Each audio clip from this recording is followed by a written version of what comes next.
Hello guys, welcome back to my channel Santhu traveller.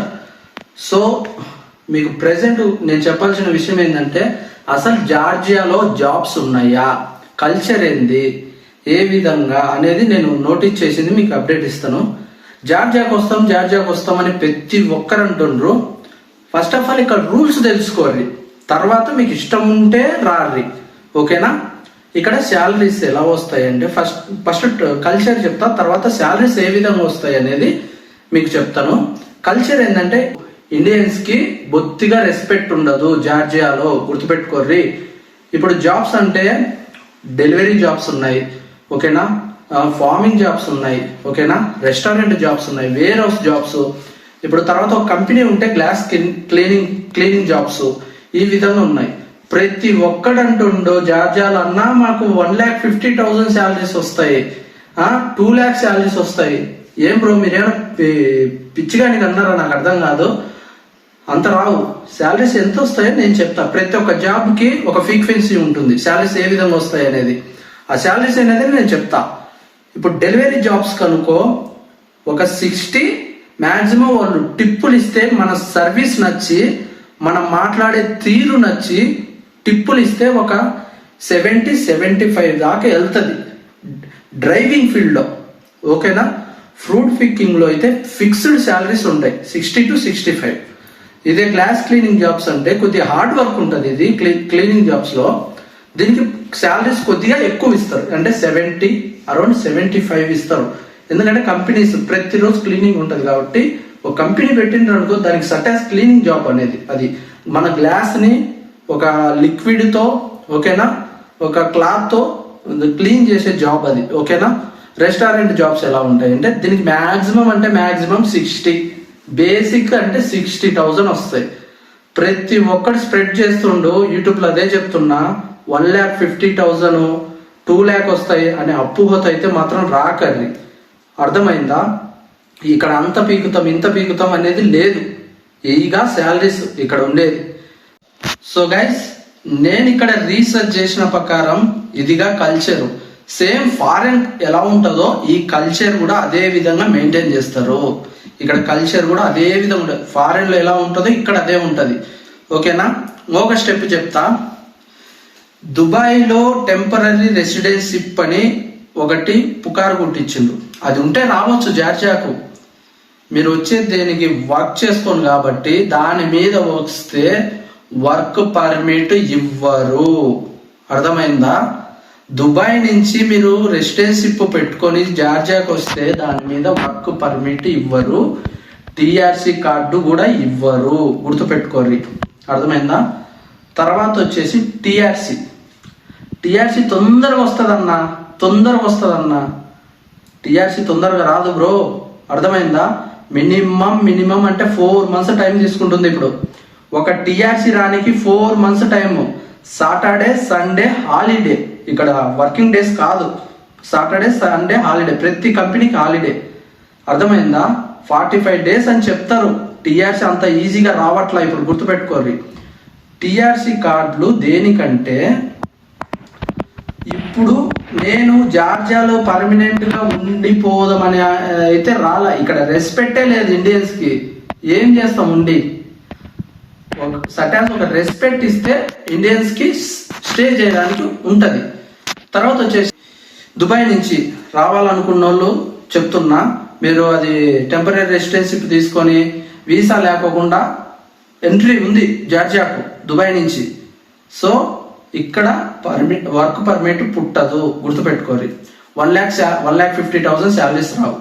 Living cost ఎంత అంటే, ఇక్కడ living cost ఎలా ఉంటుందంటే, షేరింగ్ చేసుకుంటే రూమ్ ఇప్పుడు 4 people షేరింగ్ అనుకో, ఈచ్ పర్సన్కి ఎంత పడుతుంది? లివింగ్ కాస్ట్ కొద్దిగా ఎక్కువ ఉంటుంది జార్జియాలో. ఒకవేళ వర్క్ చేసుకునే వాళ్ళు అకామిడేషన్తో ఇస్తే పర్వాలేదు. అకామిడేషన్ ఇవ్వకపోతే మీకు లివింగ్ కాస్ట్ ఒక 30 నుంచి 35,000 దాకా అవుతుంది, అర్థమైందా? టీఆర్సీ వచ్చిన తర్వాత ఇక్కడ మెయిన్ అనదర్ కంట్రీకి వెళ్దామనే అపోహత అయితే వస్తారు. అవునా కాదా? కరెక్ట్గా కామెంట్ చేయాలి. మీరు ఏ మిస్టేక్ చేయకోకుండా వేరే కంట్రీగా మూవ్ అవ్వాలనే వస్తున్నామన్నా అనేసి కింద కామెంట్ చేయాలి. సో టీఆర్సీ తెచ్చుకున్నాం, ఓకే. టీఆర్సీ అప్లై చేసేటప్పుడు ఎవరు అప్లై చేస్తారంటే, మీరు వర్క్ చేసుకునేటప్పుడు వాడికంటూ ఒక బిజినెస్ టీఆర్సీ ఉంటుంది. మీకు కింద ఎంప్లాయీస్కి అనేది టీఆర్సీ వాడు ప్రొవైడ్ చేస్తాడు 3 months తర్వాత. మీ వర్క్ నచ్చి మీ పర్ఫార్మెన్స్ నచ్చితే వాడికే సొంతంగా బిజినెస్ కాబట్టి వాడికంటూ బిజినెస్ టీఆర్సీ ఉంటుంది. కింద మీరు వర్క్ చేస్తారు కాబట్టి మీ ఎంప్లాయీస్కి అందరికీ వాడే అప్లై చేస్తారు మీ టీఆర్సీ కావాలంటే. ఎందుకంటే మీ వర్క్ నచ్చాలి వాడికి, ఫస్ట్ ఆఫ్ ఆల్ గుర్తుపెట్టుకోవాలి. తర్వాత వచ్చేసి టీఆర్సీ మీరు తెచ్చుకున్న తర్వాత టీఆర్సీ అప్లై చేసేటప్పుడు ఇట్లా ఉంది వే, ఎలా మనం జాబ్ చేసే ఓనర్ దగ్గరైనా అప్లై చేయించుకోవచ్చు. ఇంకొక స్టెప్ ఏంటంటే మున్సిపల్లో అప్లై చేస్తారు. ఇక్కడ లోకల్ గవర్నమెంట్ మున్సిపల్లో మీకు టీఆర్సీ అప్లై చేస్తారు. ఎంత? మన కరెన్సీలో 21,000 తీసుకొని అప్లై చేసి ఇస్తారు, ఓకేనా? అట్లయినా వస్తుంది. స్మాల్ ఇంటర్వ్యూ చేస్తారు మున్సిపల్లో. ఏంటంటే స్మాల్ ఇంటర్వ్యూ జరుగుతుంది, అది అటెండ్ అయ్యి 21,000 మన కరెన్సీలో పే చేసుకుంటే మీ టీఆర్సీ లభిస్తుంది. అది కూడా 4 months తర్వాత. సాటర్డే సండే వర్కింగ్ డేస్ ఉండవు, గుర్తుపెట్టుకోండి. నెక్స్ట్ చెప్తా. టీఆర్సీ వచ్చిన తర్వాత టీఆర్సీ అప్లై చేయించుకునేటప్పుడు మీ మెయిల్ ఇవ్వండి. మాకు ఏజెంట్ అప్లై చేపిస్తుండో, నా తొక్క అప్లై చేపిస్తుండో అట్లాంటి మాత్రం పెట్టుకోకండి. ఏదున్నా మీ మెయిల్కి అప్డేట్ వస్తుంది. మీ టీఆర్సీ అప్లై చేసేటప్పుడు మీ ఫోన్ నెంబర్ ఇవ్వండి, మీ మెయిల్ మీ ఫోన్ నెంబర్ పక్కా ఇవ్వండి. అది మీకు update, time to time update వస్తూనే ఉంటాయి. ఏజెంట్ ఇస్తే పూజ చేసుకుంటాడా? వాడు అడిగితే ఏం చెప్తాడో తెలియదు మీకు సమాధానం. ఒకవేళ వాడికి టీఆర్సీ మన చేతిలో పడింది అనుకో, మీ దగ్గర నుంచి ఎక్కువ డబ్బులు తీసుకుంటాడు. ఇది కూడా గుర్తుపెట్టుకోవాలి, ఇది కూడా జరుగుతుంది నేను నోటీస్ చేసిన పాయింట్లలో. తర్వాత వచ్చేసి టీఆర్సీ వచ్చిన తర్వాత ఓన్ ప్రాసెస్ చెప్తా, అర్థమైందా? నేనైనా హెల్ప్ చేస్తా, నేనే తీసుకెళ్ళి ఎంబసీల దగ్గరికి డాక్యుమెంటేషన్ చేపించి సబ్మిట్ చేపిస్తా, ప్రాబ్లం లేదు.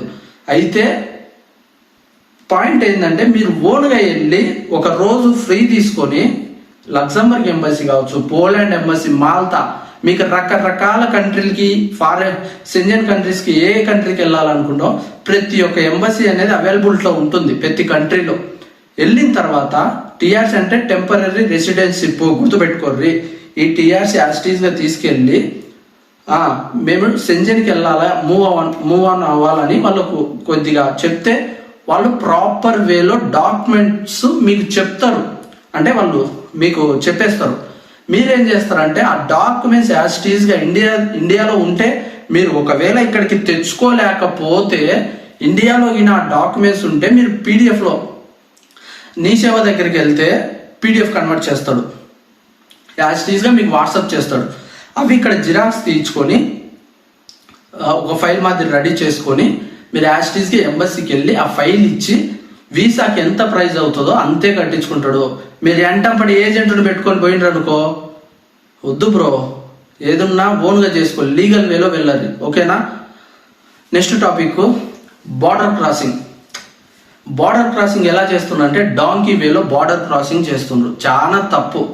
ఏదున్నా మీరు లీగల్గా వెళ్ళాలి, అర్థమైందా? లీగల్గా వెళ్తే దానికి ఒక ప్రాపర్ వే ఉంటుంది. మీరు అడ్డదిడ్డంగా పెట్టుకున్నారనుకో, బార్డర్లో దొరికారనుకో గుద్ద పగలదెంగేస్తారు.